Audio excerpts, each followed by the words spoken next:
So today, guys, we have Sean Hammond in the building. I have a video where I got 100 million views in just one video. I hit 500,000 in December of 2024. And then by February 2025, I had 1 million.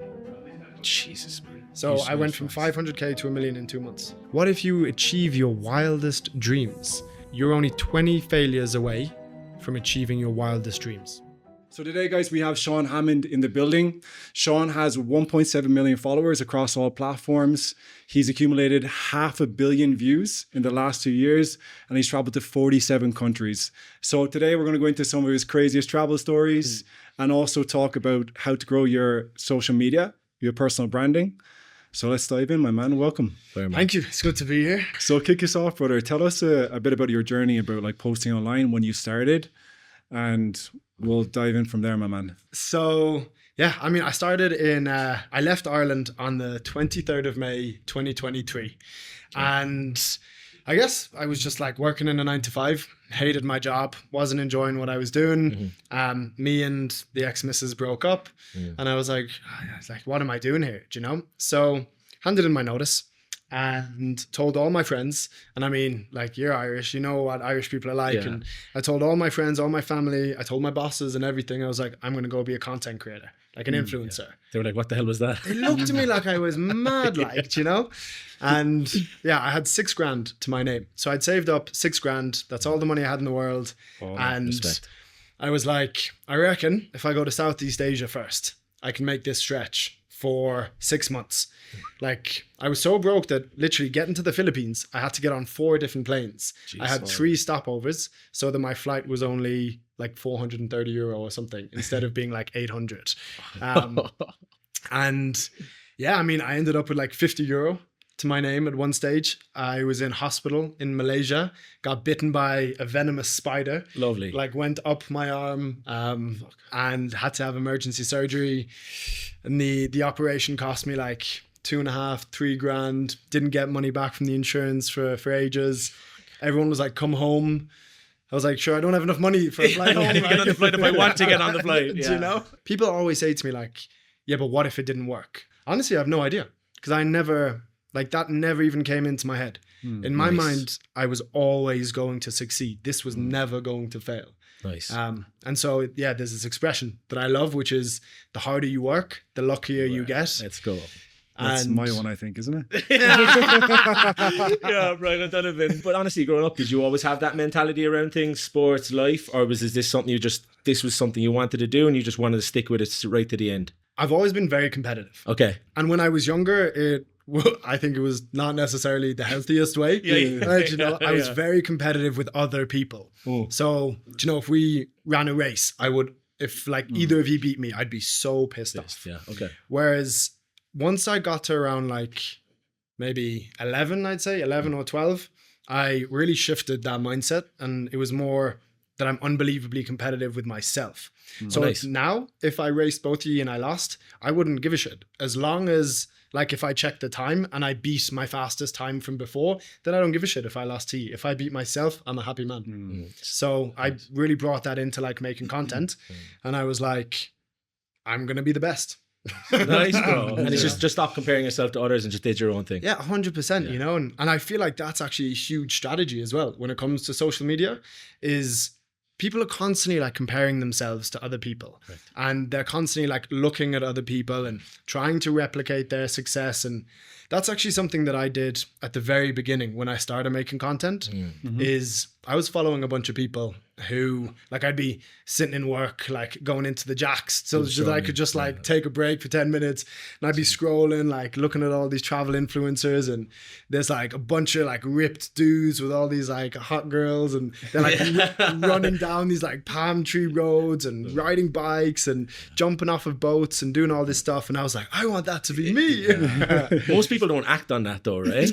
Yeah. And it's unbelievable that you decided to do that. So was it just a moment it's like, fuck this, I'm out of here? Was that just that shift? One day you'll watch word doom scrolling, the next day you're actually on the plane doing it? I mean, it was fairly close, to be honest. Nice. So yeah, I was in work, was like looking at all these people doing it. And so it kind of goes back to when I was like 16 though, to be honest. Okay. Because I went to Australia on just like a school exchange kind of thing. And I met this girl when I was in Australia, and she was a content creator. She was only like 16, but she had like 300,000 followers. Sick. And then we were like seeing each other kind of like right at the end. And then we took this picture together. And then that picture ended up on Couple Goals, and it got like 200,000 likes or something. Nice. And so me as like a 16-year-old, I was on this page with like millions of followers, and I'd gotten like 200,000 likes. And so I feel like ever since then, I'd always kind of had this idea in my mind of like, I think I could do that, you know? Like, I reckon if I tried, I could do it. And then, you know, my ex and I broke up, but I have to say, like, she was unbelievably supportive. Like, I remember being in work, and she was like, what are you doing with your life? She was like, quit, leave. Like, you keep saying, oh, I could do this. What she said. It's like, I'm leaving you, just leave. I was like, oh, okay. Like, she was trying to get rid of me, boys. Like, yeah, you just, you're out the door, just Sean. go, just go. I'll book the flight for you. That would have been handy.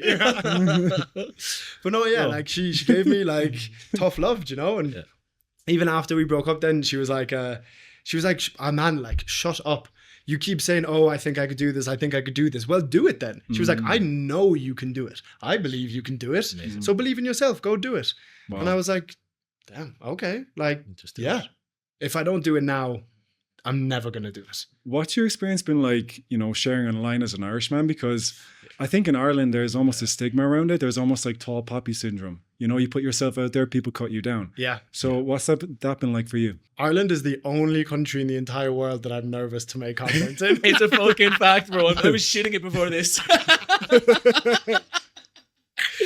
Man, like, you'll see me anywhere around the world. I'll have my phone. I'll be filming myself. I'll take like 5 different takes. I'll put my phone up. I'll do like, I love making like silly content as well. So I'll be there like going like this and doing like a bunch of like weird stuff and you know, doing like little ballerina twists. I don't care. Like. Lovely. But in Ireland, oh, no. I have to find like a very quiet path in a park when no one's walking. so I can just like film myself. And even then I'm like looking around. I'm like, oh, what if someone sees me? What if someone sees me? Mr. Laney down the road. You know, I literally like, but I'm not gonna lie. I think one of the things, like if you are someone that's from Ireland and you are, or if like you're just nervous, that like your friends or your family are going to judge you for making content. Honestly, like, I didn't even necessarily do this on purpose, but I found it to be like one of the best things. And so it's what I always say to people now is that if I had like not told my friends and my family and just gone and started making videos, every single time I posted, I would have been like the boys are going to see this, or like my friends are going to see this, and everyone's going to be laughing and everyone's going to be. But the fact that I just said it to them all, to their face, they took the piss out of me there and then. Yeah, got it over and done with, you know. But then, if anything, if I tell everyone I'm going to go and I'm going to start making content and I'm going to do this, and then they see that I'm not doing it, that's when they're like, he's a pussy. Like, your man shot's a pussy. You know. Whereas they see that I'm doing it and they're like, he's fair enough, you know? And there's like at least a little bit of respect. They're like, oh yeah, he said he was gonna do it and he's doing it. Look, fair play to him. So you've gotten like 500 million views online over the last 2 years. How do you deal with hate? It kind of depends. So there's like some videos that you make where, you know, people leave like really, really crazy hate comments. Like people have been like, I hope you get raped. Like, I hope your family gets murdered. Jesus, like, that's so I'm unnecessary. gonna keep an eye out. Like, I know the street that you were walking on. I'm gonna like look out for you, and like you're a dead man. Like all this kind of stuff. Crazy, do you know? That's insane. And I'm like, okay, but if you do jump me, can I just video it first? Like, Is that what you said? It's so cheeky. Yes, I love it. Do you want to get it? I want to get in a bit into like how you actually make money on it, right? Because you said you were at 6K, you were down to 50 euros left in your account. Like everyone's telling you to go home. You said, no, fuck that. Like, when did it actually click for you that you like, okay, this is actually working? Because I think a lot of people's issue is we stop too short of the line. Yeah. You know, we're like, okay, we hustle for, let's do it for 2 months. Let's do it for 3 months. So when did it click for you? All that hard work where it started to pay off. You're like, okay, we're moving the needle here. I suppose one of the things that I would say is that, yeah, people have this idea. They're like, you're going to wake up one day and it's going to click. But like in my experience anyway, that's not how life works. You just have like little constant clicks to push you forward. And then one day you look back and you're like, wow, it has gone click, you know? So like, yeah, so I ended up with like 50 quid in my account. But that was because I had to pay so much for the insurance. So I got the insurance money back. But then, yeah, I wasn't making much. So like my first ever collab was this guy offered me €60 to do a photo shoot. Fucking balling. And I was like, yeah, that's my shit. I was like, I'm a model. I'm getting paid. I was like, straight on Instagram with the model. Like, I was like, give me that soap. Yeah. I'm not dirty anymore. Telling every single woman you meet on the way to, oh yeah, I'm a model, yeah. I'm a model, yeah. 60, yeah. How much do you get paid? 60 yeah, like G's, 60 pounds, baby. 60 G's. I'm like, if you want to think that. Nice. And then, yeah, like, I think my next one was like a neck pillow, kind of like travel neck pillow thing company. They gave me like 300, I think. And then I texted Skoda when I was back home and I was like, do you want to do a collab? And they were like, yeah. So they gave me a bit of money and a car for a week to drive around and made a couple of videos for them. And yeah, so for about for about 6 months, I had like less than €1,000 in my bank account. Always just keep it around there. It was like, so I'd make a couple of hundred, but then because I was traveling, I'd spend it. And then I'd make a couple of hundred and I'd spend it. And that was hella stressful. I'm not going to lie. Like my hair was falling out. I actually had alopecia. Hey, at least you have some, all right? So try to take a sale. Yeah. It's 100%. So it's just like it. So you had a video, it had 100 million views. You got like 35,000 followers. You get one that had, what was the other one you said? 11 million. 11 million views and you got 250,000 followers. Yeah. So like what predicts people following you versus not, just to scrolling by? For going viral and for getting followers, the OG is the same in terms of the hook. Your hook needs to be really strong. It needs to be a very good hook. But the big difference is that to go viral, you can do like B-roll.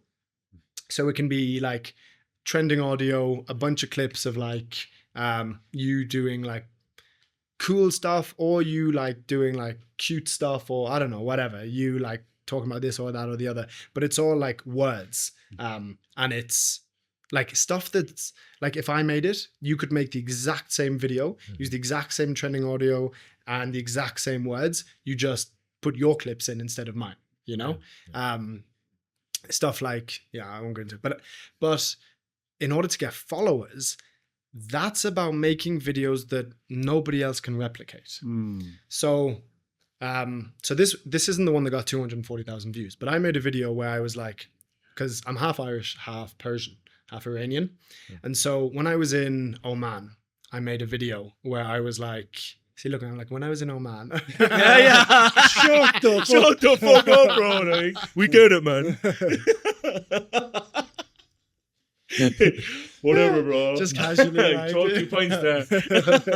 So it was 3 p.m. on a Tuesday. I was in Oman. Whatever, you know. Whatever. I know you were standard enough. But yeah, so I had.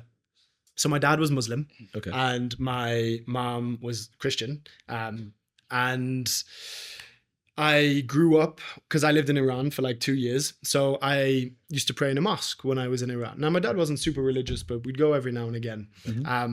But I hadn't prayed in a mosque for a long time. So I made a video when I was in Oman. I was coming out of the Sultan Qaboos Mosque, and I was like, I just prayed in a mosque for the first time in 20 years. My dad was Irish. My dad was Iranian. My mom was Irish. And so growing up, blah, blah, blah, blah, blah, blah, blah. No one can replicate that video. Or, you know, maybe some people can and they can try, but even like the words that I use afterwards. So those are the kinds of videos where you are actually connecting with your audience. You're being vulnerable, you know? You're giving someone a real tangible insight into who you are, like at your core. And you're also being super relatable to a whole bunch of people. Yes. Because there are a lot of people in the world whose parents come from different cultures. And then even people whose parents don't come from different cultures, it's people say like a value-based content is dead. But I'm like, what is value? That is valuable. 100%. Showing someone what it's like and teaching people, educating people on like human nature and diversity. So that video I made got like over 120,000 followers or something like that. But going back to just pure strategy, the biggest, most important thing is having a call to action without a shadow of a doubt. After the video. So it depends on the length of the video. Okay. If your video is like 10 to 20, like 25 seconds long, 10 to 20, then you put the, or like less, then you put the call to action at the end of the video.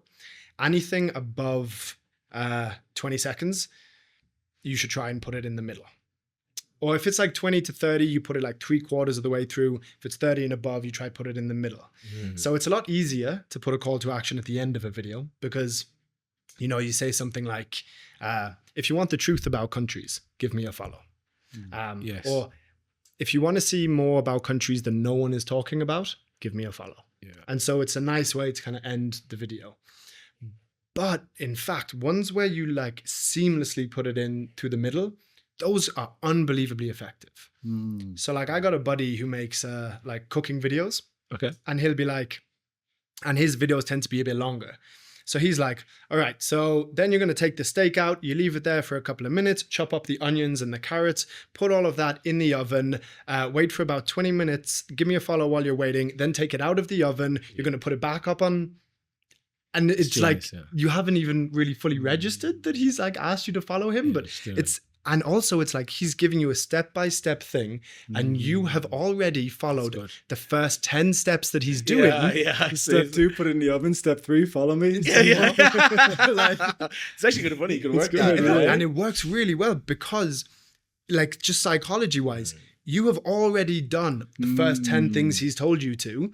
Yes. So now he's primed you to listen to him and to follow his instructions. And one of his instructions is to follow him. What's the anatomy or like the structure of a viral video?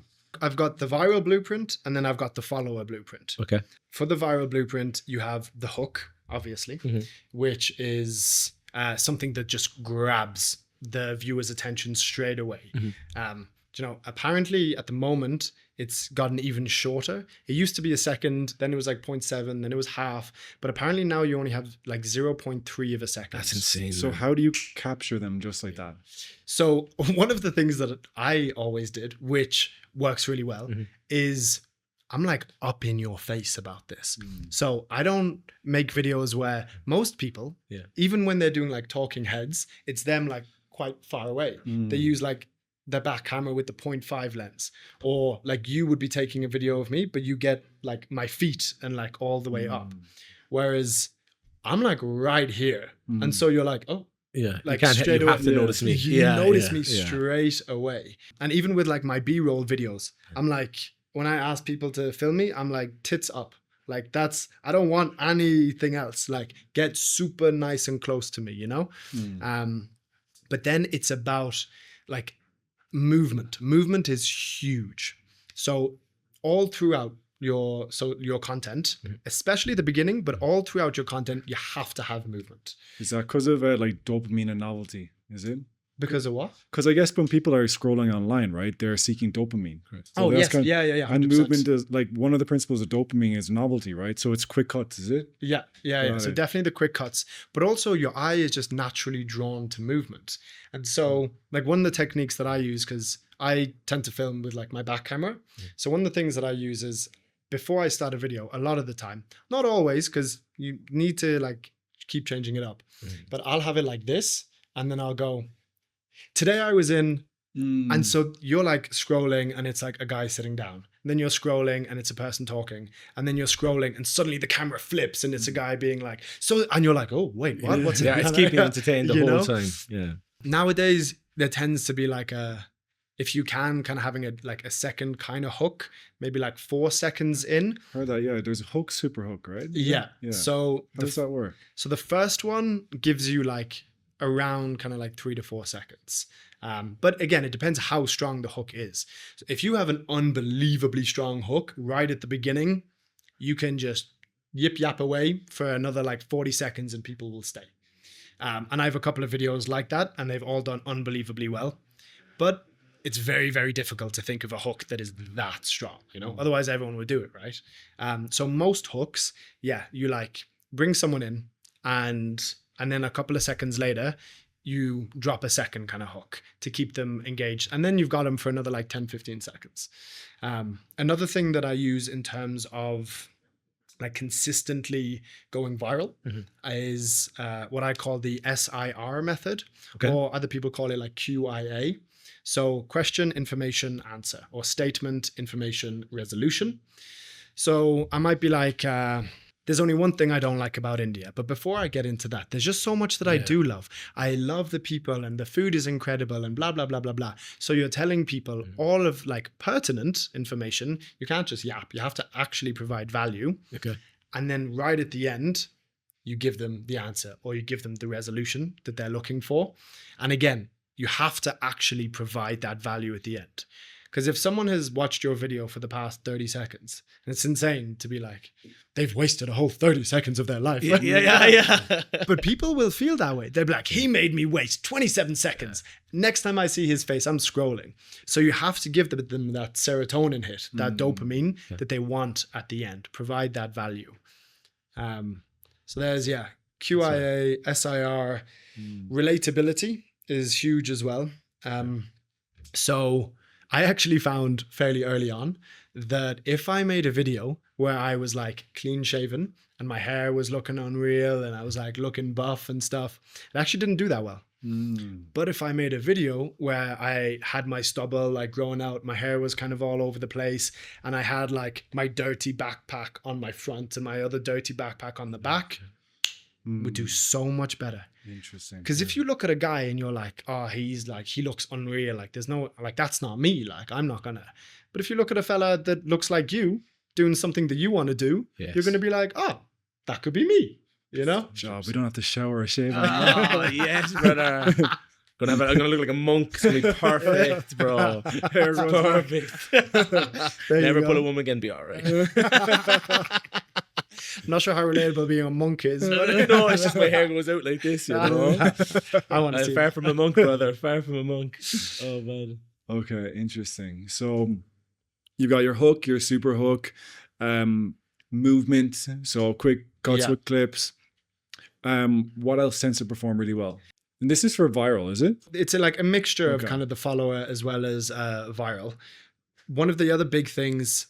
Now this is more so. It's more so better for viral rather than the follower blueprint, but it can be used for the follower blueprint as well. It's something that I call copy and improve. And you see that a lot on social media. So people make a certain video and it does really well. So most of the time it tends to be with kind of like B-roll stuff, you know? Okay. So it'll be like, most billionaires become billionaires at 57, not 23. Like most people get married at 33, not 23. Most people, and so it like affirms people or gives them like, you know, whatever they want to hear. And you can just copy that. It's like what I was saying before, you just copy the trending audio, you copy the text, and you just put your clips over it.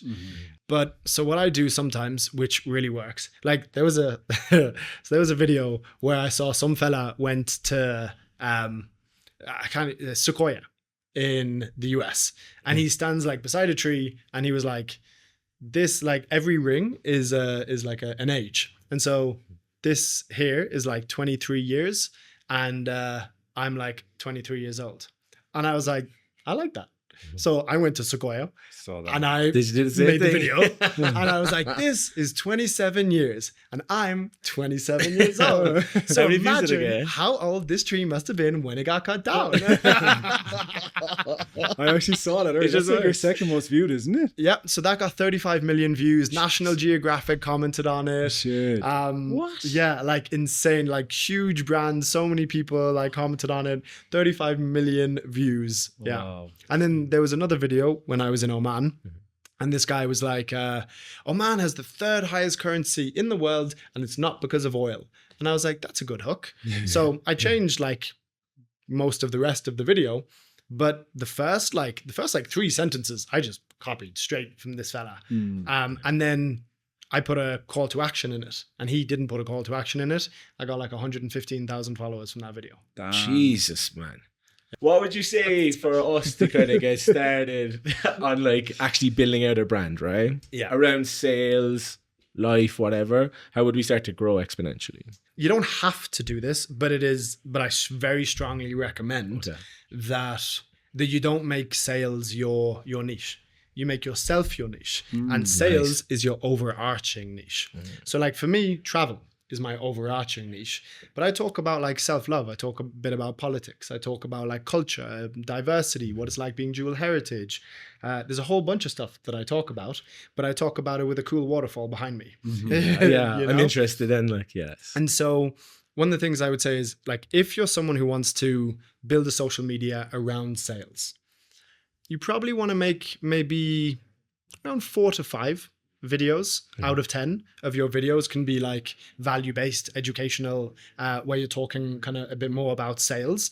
But then the other like 5 to 6 should be you, like showing your personality, showcasing the different sides of you. You know, sometimes I'm like really silly on my Instagram. Sometimes I'm really serious and I'm cutthroat and I talk about stuff. And like I made a video where I looked pretty angry because I was angry and I really just vented to the camera about something I was really pissed off about and got like 10 million views. And like people were so supportive and they were like, we like angry Sean. This is good. Like, thank Give you, us more. You know, thank you for standing up for what's right. And that made me really nervous because a big part of the content I make is like, I try to make people like happy. And, you know, at the end of your day, you come home, you go onto it and it like uplifts people. But so what I would say is like, show your silly side, show your serious side, and talk about like what you want to talk about and showcase what you want to showcase. But if you want to like travel, then make a couple of travel videos. But it all ends up relating back to your overarching niche. So you want to start traveling more and you're like, oh, maybe I'll make a few travel videos. So you go to Timbuktu and you're like, Timbuktu is incredible. I never even knew this was a place. I swear, if I had never learnt about sales, then I wouldn't be able to be here. And did you know that like down the village? And so you just drop it in. So you don't make a video about sales, but it always correlates back to your overarching niche. Interesting. If you're trying to scale fast, would you focus on quality content or just consistent content? No. I mean, look, if you're posting 2 out of 10, you're going to get nowhere. But it's so much more efficient for you to post 7 times a week and your content be like 6.5, 7 out of 10, rather than you post 2 or 3 times a week and your content be like a 9 out of 10.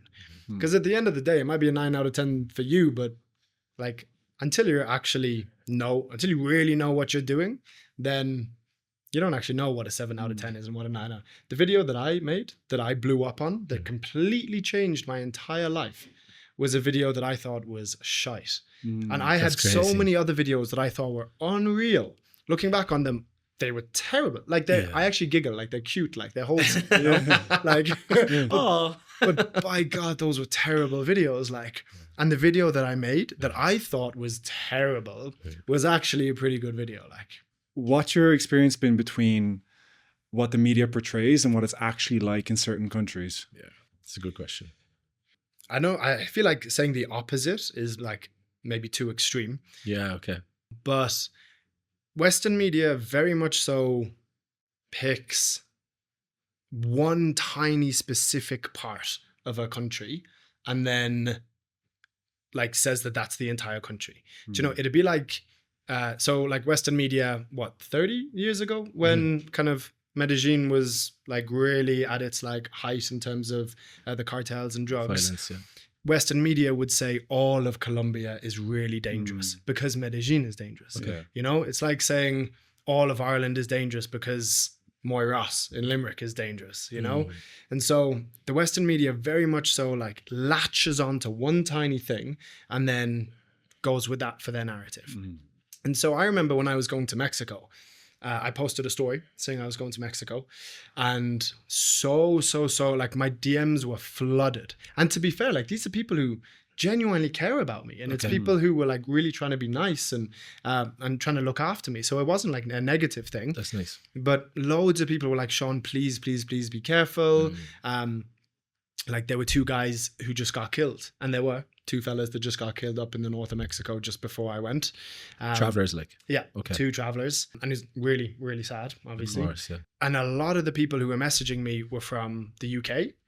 And like one day before those 2 fellas had been killed, some guy had like gone into a nursery in London and killed like 7 kids. Yeah. And I'm like, So where's dangerous? Like, do you know where's dangerous? Yeah. Like everywhere is dangerous. That's You just correct. got to have your wits about you. Yeah. Like, don't be walking down dodgy alleyways at 3 a.m. trying to buy coke off some random fella when you're drunk. Like, do you know, if you like comport yourself in a certain way, then nothing bad's going to happen to you. And yeah, every now and again you get unlucky. Yeah. of course. But most of the time, I feel like you get lucky, do you know? Yeah. And another thing that I've always noticed is that a smile Yeah. goes a Kills, million man. miles, Yeah. you know? You can't hate someone if they're smiling You at can't you, hate right? someone No. if they're smiling He's at you, all do you right. know? He's actually all right, you know? Like, I reckon me just smiling has gotten me so far in life. And you're cute, you know? Huh? I'll take that. What's the most underrated place you've been? So it's like a hidden gem that no one ever talks about. It's not all over Instagram that you've been to. And you're like, shit, we got to hit it up. Pakistan. Yeah? 100%. It was genuinely like one of the best trips in my life. And not just because the people were so friendly. Obviously, that was unreal. But so we went to this place called Fairy Meadows. Okay. So you have to get like so you fly into like Skardu Airport, which is apparently like one of the most dangerous airports in like the entire world, because they're flying like above these like, you know, like K2 and like K3, like they're like one of the biggest mountains in the world. Oh, yeah, They're like yeah. over 8,000 whatever, and so you have to like fly like up around those, and then they like fly into this like valley, and then they have to turn and then end on this tiny little runway. Then you have to go on the second most dangerous road in the entire world. Is that the one on the cliff? Yeah. Bro, Don't that'd be see that. terrifying, Yeah. bro. We thought our driver was going to have one leg. This dude with one leg came up to us and was like I'll want take us? you. That's why. That's right. It's actually perfectly safe otherwise. It's just the guy with one leg driving the bus. You know, we looked at him and we were like, if he only has one leg, do we get 50% off? Yeah. Come on, man. Like, I'm trying to save my dollars. Traveling for like 2 years. Come on, like, why not, you know? So then, but like insane, like, and then you have to hike for another like 5 hours, like up this, like insane getting there. But oh my days, once you get there, it's like there's this like lush green, like valley kind of like land, and then there's a bunch of like cows and horses and like little like perfect, it looks like AI, little perfect like streams like meandering through, and then right behind you've got, I think it's Nanga Parbat or something, it's called like Killer Mountain. Oh, beautiful. Yeah. Can't wait for that one. And it's like right behind, so you've got this like snow-capped mountain right there. Sick. And then you've got all this green lush valley here, and you're just sitting there and you're like, I didn't Holy even know fuck. places like this existed. Like, Jesus it's Christ. unbelievable. We're so disconnected from these big cities, aren't we? Like, Yeah. that's pure beauty. Like, you must have just felt rejuvenated. Like, just like, what the hell is this? Yeah, and there was no Wi-Fi up there as well. So Perfect. you're literally like, so we got up there and absolutely wrecked because it took us so long to get there. And then, yeah, I like did my filming. The boys would like doing their filming. Say it took about like an hour and a half to take the videos I wanted to make. And then I just sat there and just stared at the mountain. Wow. Like no book, no phone, nothing. I just sat there and looked at the mountain for like 2.5 hours. It was unbelievable. And Right. I had to go to the doctor because I had something wrong with my foot. Doctor was like, you don't have to pay me, it's okay. He Wow. gave me my prescription. Then I went to the pharmacy, Yeah. and the pharmacist was like, no, you don't have to pay, it's okay. Obviously I did Wow. pay Yeah, anyway. of course. I got like a bunch of taxis. A couple of the taxi drivers were like, you don't have to pay. Got my hair cut. Dude was like, you don't have to pay. Why was that? Was it just because you're from a different country, just exploring, giving them money to the economy? Is that it? Or So well, not giving money not for giving money it's to the economy, yeah. I mean, my guess is that it's because they're like,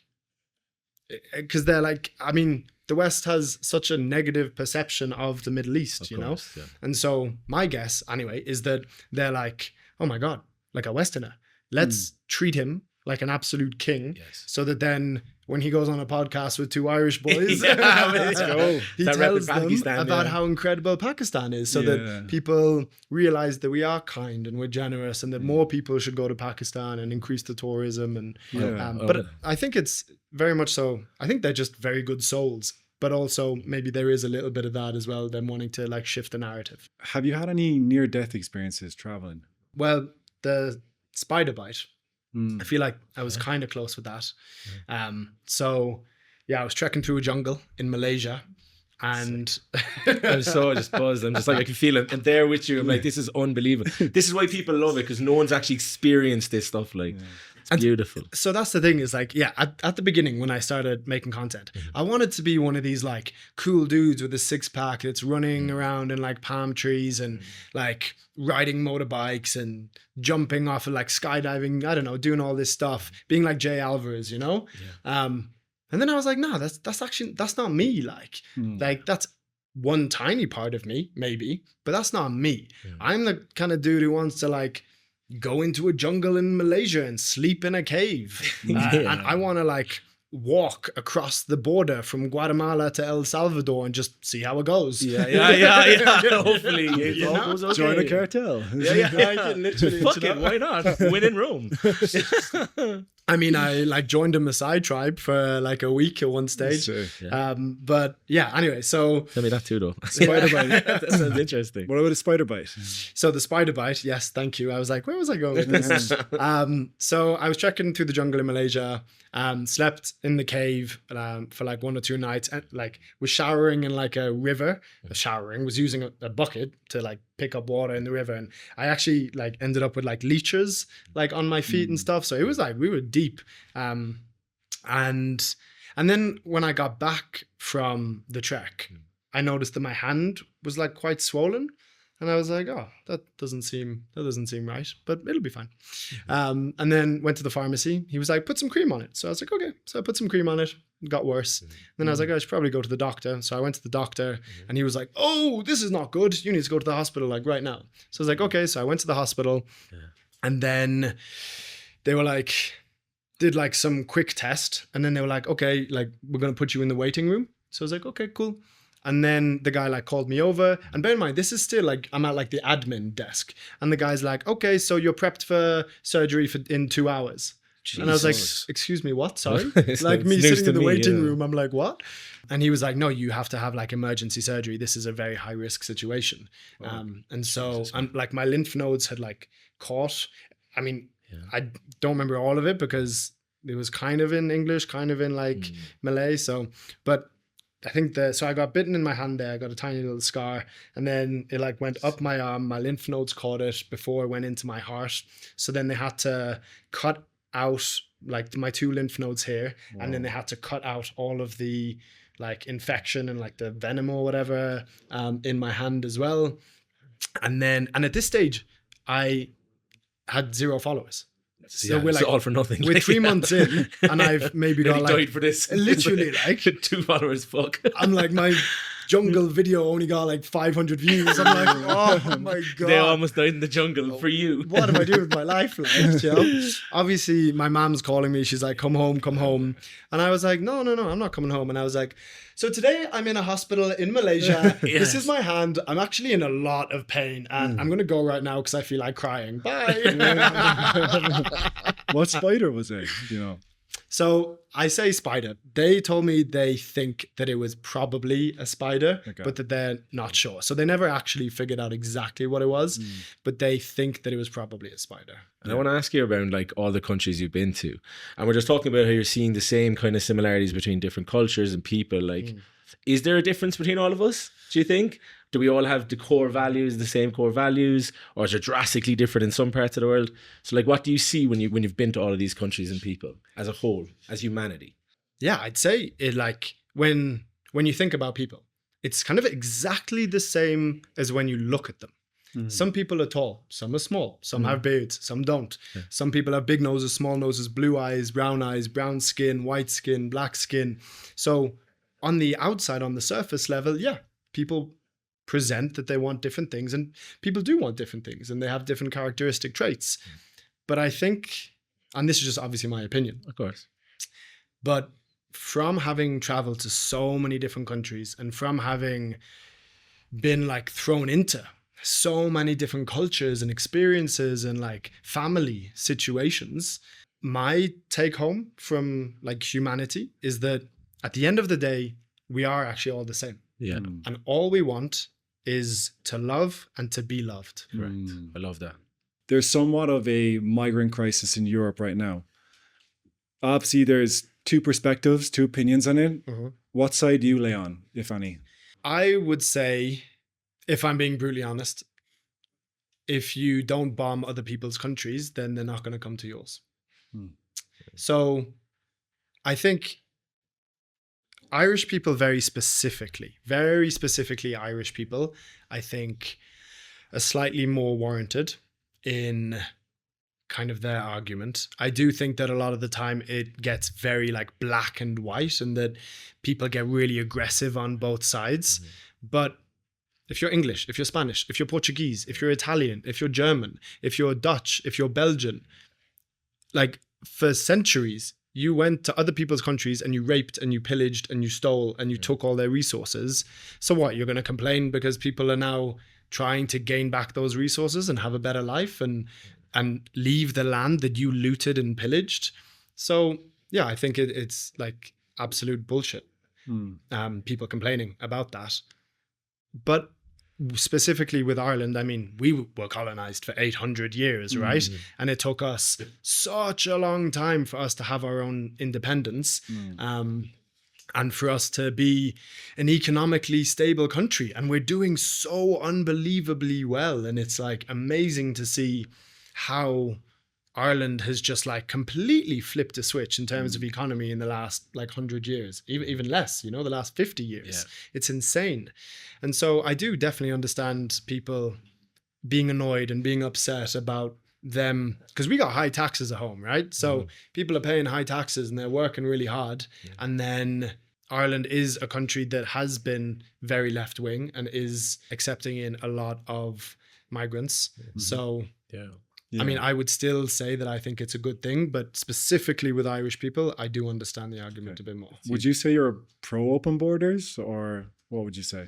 I mean, look, you're talking to someone who is a mix of two different nationalities. Yeah, so to me, yeah. I mean, I think it's a tough one. And I think it's tough to... I heard something recently and I thought that it was brilliant. And it was that if you, first of all, if you're on a side, if you publicly say that you're left wing or that you're right wing or that you've chosen a side, if you can't say a single bad thing about the other side, you're not right. You've been like hypnotized. Yeah. Do you know? Because algorithms fighting both people, right? Do you know? There's good and bad on both sides. There's just probably more good on one side in people's opinions, right? Yeah. So it is a tough one. And at the end of the day, I'm a content creator, not a politician. I know. Yeah. But I suppose it would be unbelievably hypocritical of me as a travel content creator to be like, no, close the borders when I'm jumping over borders every 24 hours. The thing is, it's but like when you go to other countries, right, it's about respect, right? And the problem is probably that there is two sides. There shouldn't be any sides. It's just fucking people. Exactly. But the thing is, when someone does come to a country, let's say it's your cousin, your friend, and something really bad happens to them, right? We won't go into gory details. Like, how do you feel about it then? Are you still on that side of we want everybody in the community, even though it's changing the actual fabric of that community? Do you think that's good for a country, or better or worse? First of all, anyone who experiences any sort of trauma or abuse, my heart will always go out to them, I'm someone who's had experiences with that in the past, and it is really, really horrible. Yeah, of course. One thing that I would say is, are we looking at things with an even scale? Probably so not, yeah. if someone comes to a country that they're not a native in, and they perpetrate an act of violence, is that looked as worse than when a native from that country commits the exact same atrocity. And so I don't personally think so. I think that in my experience, when I've seen like a white man in a white country doing some evil shit, that people are like, oh, that's bad. Yeah. But that when a brown man commits an act of evil in a white country, it's like, get all the brown people out. He is the root of the evil, and his entire people are evil, and that's why we need to close the borders, and that's why. And I'm like, the people that are born in this country are doing the same thing. Yeah, but like honestly, I have a different perspective on that because I grew up in Ireland, right? And I remember when we were younger, there was a guy called Robert O'Houlihan. I still remember his name. He was like the only. He went missing. A lot of people went looking for him and all that. I just remember it was massive news. This one kid had gone missing. You know. And now I look at Ireland now, and it's such a different. It's a different landscape. It's some of the stories aren't even being said. There's that many. So like, and the only thing that has changed is an open border. Now I fucking live in different countries all over the world. I'm not going to say that. But I like to think I go around and I treat it with respect. Every culture, every place. Like you definitely do too. But when you have a nation and people come in, and they don't treat the people with respect, or they don't treat the laws with respect, and there's rules for some and not for others, I do believe that is worse, you know? And I'd love your opinion on that, you know? In terms of like there being some rules for the new people coming in and different rules for others, or? Yeah, just the whole concept on it, right? It's just like growing up there, it was a different country than it is now, that's for sure. And I know things change, right? Of course, and that's life, everything. People want a better life, and everyone's entitled to that. It's just... There's definitely more violence than I've ever seen, more gang violence. It typically is a certain race. I'm not fucking saying it could. There's Irish people who are also fucking guys in Dublin shooting each other, of course, right? But it is a very different country. And the only thing that has changed is that, right? Can people coincide together? Like, of course we can. But it probably takes hundreds of years for it to fucking become a society, right? To actually get used to each other. You're going to stick to your own at the start. When I go to a new country, first thing you go, oh, we go to an Irish bar and meet some guys, you know, if I'm on my own, right? It's just difficult. It's a sticky topic, right? Again, but it's just about that level of respect. I think they're not them, just them, us, them. Like, I just think there's a level of respect that has to be given to that country, and especially for 100%. The taxpayers in the country, right? Because the way we're looking at Ireland right now is, if it continues this way, we're actually going to be a minority. Like, was it in like by 2020 or 2060 or something? Imagine being a minority in your own country. Now things change, right? Because you want to go to Ireland to see the Irish bar, to have the pint of Guinness, to go to the Cliffs of Moher. What happens when that all changes, right? Then you're not really going to Ireland, you're going to this multi-state, right? It's like the same with the UK, same with France, same whatever, right? And it's like, when's enough, right? Do you come in and integrate with us, or do you not, right? And I think that's kind of where my line lies. And it's like, and there's probably fucking people who got off a boat and they're, you know, trying to get work and they're killing it and they're feeding their kids, which is beautiful. But then there's a lot of bad eggs, right? And I think it should just be a bit policed, you know? No one, like when you go to a country, you have to use your passport every time, right? Yeah. When they come, they don't. So who the guys bringing in, you know? And not all bad, but definitely not all good. And things have changed, you know? Not really a question point, more of a statement, you know? No, I mean, I 100%, I hear you. And I think my kind of short answer would be that, yeah, like if Ireland closed its borders, I think that there's probably a good chance that the island of Ireland, the country of Ireland, would be better off. But I think that the world would be worse off. And so I suppose that's where the difficulty lies. Do you know, I remember thinking when I was younger, we talk about like the 7 deadly sins, right? Yeah. So we talk about like Lust, gluttony, lust, all these different things, violence. And one of them is pride. And I always thought, like, how is pride a deadly sin? Like, isn't it good to be proud? Isn't pride like a really good thing? And then I was really interested in it. And when I'm interested in something, I love having conversations with all different people from all different backgrounds, because you get so many opinions. And a lot of the times you don't agree. But when you don't agree with someone, it either makes you more founded in your like preconceived notion, or you learn something new, but you still don't agree anyway, you know, or maybe you do change your idea. But the thing about pride that I started to, I suppose, I feel like realize is too strong, because more like theorize, is how many hundreds of millions of people have been killed over the passage of time because of pride. You know, like if you think about, and maybe it is a good thing, maybe it's not a good thing, but if Ireland went to war with someone, I'm not signing up. I don't care. Yeah. But by God, if the Brits invaded Ireland, I'd be on the first flight home. Yeah. I get Because I am proud to be an Irishman, and there is no way that I would let like the English invade Ireland and take over our people, you know? Like we had enough of that. So I would. But I would quite probably die because we don't really have a military and the Brits do. So Tough on odds. do you know? I'm 2 men. And it's this thing of like, I'm proud to be this. So then you act in a certain way that a lot of the time is like strong, is dominant, is aggressive. And that can lead to negative things happening. So We agree to disagree. no, 100%.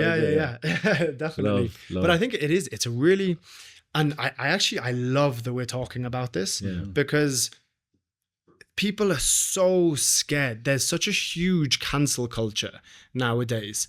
The people are so scared to have open, honest conversations in case they get like offended, in case they get cancelled, in case people get offended. And you know, you see it's the exact same thing with when people talk about like men and women, or when people talk about sexuality, or when people talk about immigration, when people talk about politics. And so many people are so afraid to have the conversation that everyone just like shuts up. And when everyone shuts up, then it like only bad things happen. It's nearly controlled by fear, right? That's the biggest thing. That's how you control. You divide, you conquer, and you fear. And I think that's how a lot of governments are run these days. You know? So if we're all scared to talk about something, oh, that's shush, hush, hush. Oh, hush, hush. Now don't talk about that. You get cancelled. Someone will say some shit. The one thing is, you can see that the narrative is very pushed in one way. It's not being listened to the people of that country, you know, who are going through the traumatic experience of, imagine like, you know, as you said, your auntie or whatever, 60 years of age, who her small town has just completely drastically changed. She doesn't feel safe walking down the street. They're the people who, their voice is just as important as the person who got off the boat. 100%. And that's real equality, right? And one of the things about social media going into that is that it's making it so much more difficult for that equality to exist. Correct. Because if you're someone who is anti-immigration, then you're getting all of that. Then you're getting so many videos about like this Muslim guy beating up like a young girl, or this like guy doing this, and this guy doing this, and this guy doing this. Whereas if you're like pro-immigration, then like I had videos popping up on my phone about like young lads from Dublin like stabbing an Indian guy, and then about like other like lads in Dublin beating up this like 6-year-old little Indian girl. And so pitting us against each other. Like. But because that's my kind of perspective, that's the only info I'm getting. I'm not hearing about like all of the negative stuff that is happening to like Irish people, you know? And so your narrative, or whatever you kind of start off with, you might be like, I kind of like the color blue. And then Instagram is going to be like, I'm going to fucking You're gonna make love him fucking blue at the end of this. blue. Oh, blue. He's going to wake up thinking about blue. Blue is going to be the only color he ever wants to see, you know? And so that has a hugely negative effect on our ability to have like cognitive thinking and rational thought. And that is why these types of conversations are so important. 100%. On the topic of war, like you're half Iranian. What's your perspective between the war happening between the US and Iran? So it's a very difficult thing to even discuss. I suppose there are two major sides, and then there's another little side. So there are people who like the Iranian government the way it is. But that is very much so the minority, very, very much so. And then the two major sides are, so there's like the old monarchists, the Pahlavists, who want the old monarchy reinstated. And they want Iran to go back to the way it was in like the 70s. And then there's the Iranian, and so those are the people who support Israel and the US, and in a boots on the ground intervention, full like regime change. And then there are the people who know what the US is like, I suppose, and know that when the US goes into a country, especially in the Middle East, that bad things tend to happen for a very long time. Yeah, years and years and years. And that, I mean, if Israel cared about people, they wouldn't be bombing kids and starving people. So, so there's a very big side. And so like me as someone who's like half Iranian, I posted a couple of videos and I posted a video where I was like, what was the backlash? The backlash was like, you are like IRGC. We know you're being paid by the Iranian regime and you support Ayatollah Khomeini. But in the video, I literally said, I don't support Ayatollah Khomeini or Trump. I don't believe you. Prove it. I'm like, oh, where's the receipts? delete.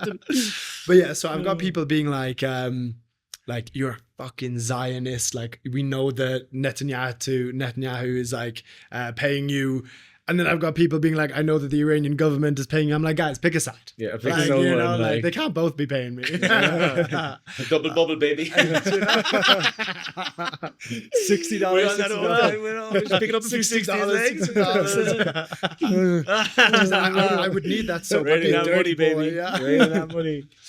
So look, it's a really difficult thing to kind of talk about, and there's so much that goes into it, because even like, so Iran actually has like not necessarily a full democracy, but it's pretty much a democracy. We wanted to nationalize the oil. So BP, people think that that's like British Petroleum, but it's not. It's British Persian. That's what BP stands for. Oh, serious? I actually didn't know that. Yeah. That's mad. And I mean, the Brits didn't have the oil, so it was our oil, you know?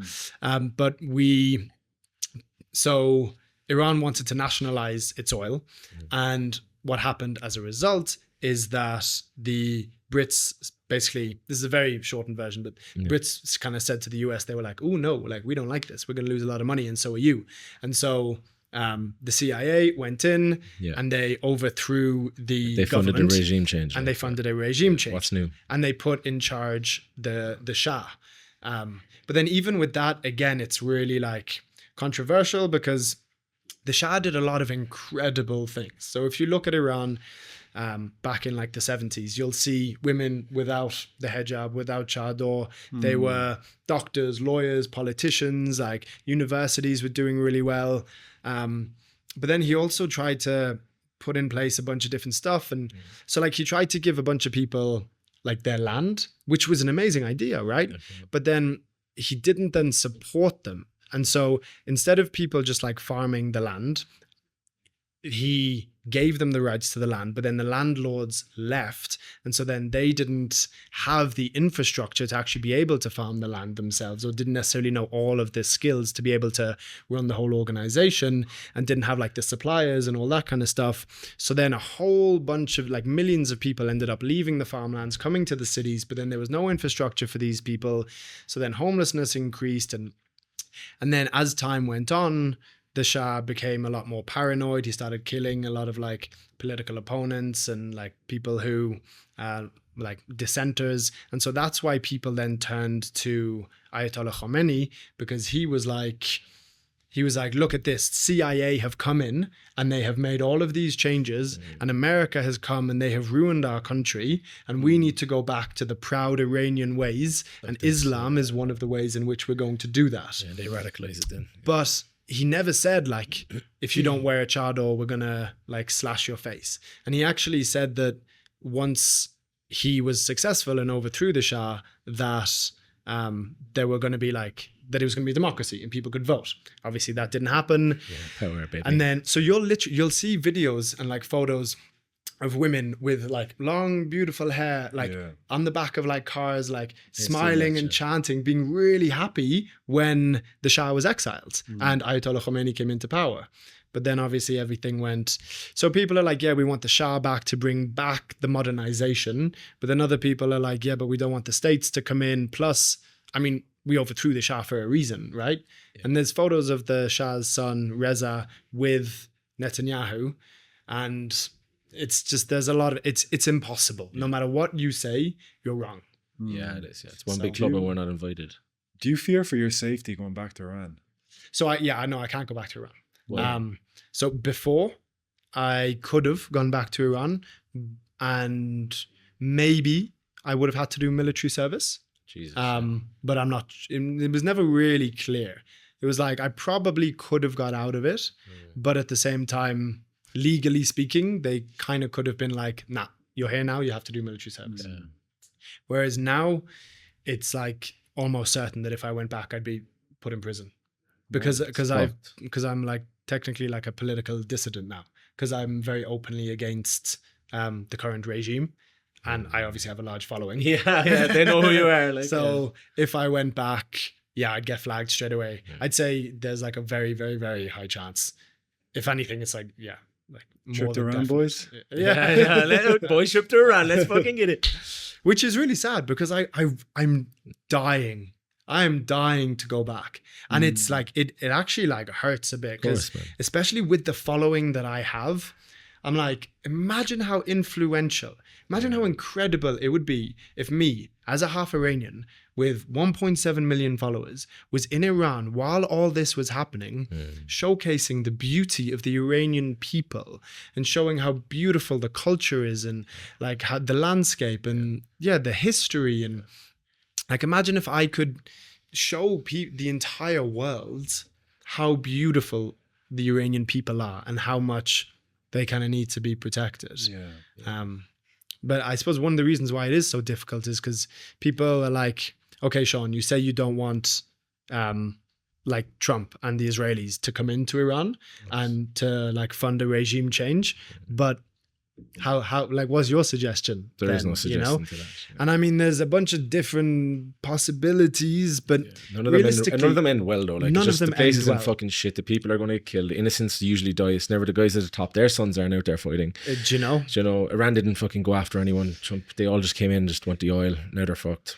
It's just, it's always the same old story, man. There's no winning in war. It's just killing people. It's just stupid. It's evil. It's pointless. Everyone's a loser when it comes to war. Yeah. Love is the answer, everybody. Love is in the air. Love is in the air everywhere. What's one thing you want people to take away from listening to this podcast? One thing is that you just like live your life, do what you want to do. There's always going to be what ifs, like what if people judge me? What if I don't succeed? What if it doesn't all work out? Yeah, but what if it does work out? And what if your friends and your family actually support you in a way that you never knew was possible? Like, what if you achieve your wildest dreams? And one of the things that people say is like, oh, I'm scared to fail. I'm nervous of failing. I'm nervous of failing. But what if I said to you that you're only 20 failures away from achieving your wildest dreams? How fast would you go out tomorrow and try to fail for the first time? And then the next day you'd be like, I can't wait to fail again. I can't wait to fail again. Sales, baby. And so if you put like analytics on a numerical value to it, and you're like, you've only got 30 failures until you succeed, then suddenly you're so excited to fail. But when you don't know exactly how many times you got to fail first, then it's scary. One of the things to take away from this 100% is that whatever life you want to live, it is achievable if you make it achievable. Amazing, bro. Amazing.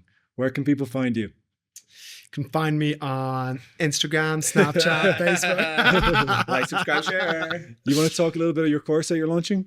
Yeah, sure. So you can find me mainly on Instagram. That's my main platform. But then I'm also launching a course. It's called Grow Without Guessing. So It does exactly what the course title suggests. It's going to help you to grow your socials without you having to guess whatsoever. I break absolutely everything down for you in terms of the viral blueprint and the follower blueprint. I've got like 4 or 5 long form videos on each of those, where I go through absolutely everything that I have done and how I've done it and the results I've gained. But then I show you exactly how you, regardless of your niche, can go about replicating those results as well. Sick. Then I also have a bunch of other sections about like collaborations. So how to earn money from collaborations, the art of negotiation, how to not only sell like your Instagram, but how to sell yourself. And then how to actually create content, like what videos to make, how long to make them. Like the different types of posts, you've got follower posts, you've got community posts, identity, like what is your identity? What is your brand identity? How to find your own identity when it comes to content creation. I also included a whole section about mental health. Because I think that especially when you are, so I'm the kind of person that with my course, I'm going to very much so encourage you to show your personality, to be vulnerable, to be open and honest with people. And as a result of that, you getting backlash can sometimes affect you. And so that's why I've decided to include a section on mental health. So I'm going to be, hopefully trying to give people a bit of insight into that to help them along the journey as well. And then there's just everything else from analytics to all the itty bitty specifics. And then there's also an online community aspect. So there's going to be one-to-one messaging with me, weekly or bi-weekly calls. There's also like a community forum where everyone can like get to know each other and message. Another community forum that's going to be just for content creation. So if you have an idea, but you want people's help, you can post it in, and everyone else that's done the course can like give you advice. And in order to incentivize people to be really active in the community in the content section, I'm going to be giving away monthly cash prizes as well as like shout outs on my Instagram story that I have over 1 million followers on. So there's so much that's going into it. I'm treating it like my little baby. So I'm really excited. The launch is going to be in June. I haven't set a specific date for it yet, but yeah, if you go over to Grow Without Guessing on Instagram, then you'll find a whole bunch of information about the course. Let's go. Sean, thank you so much, man. Thank you, brother. Thank you for having me. Thank you so Thanks much. for having me, Appreciate you, brother. boys. Have a good one, man.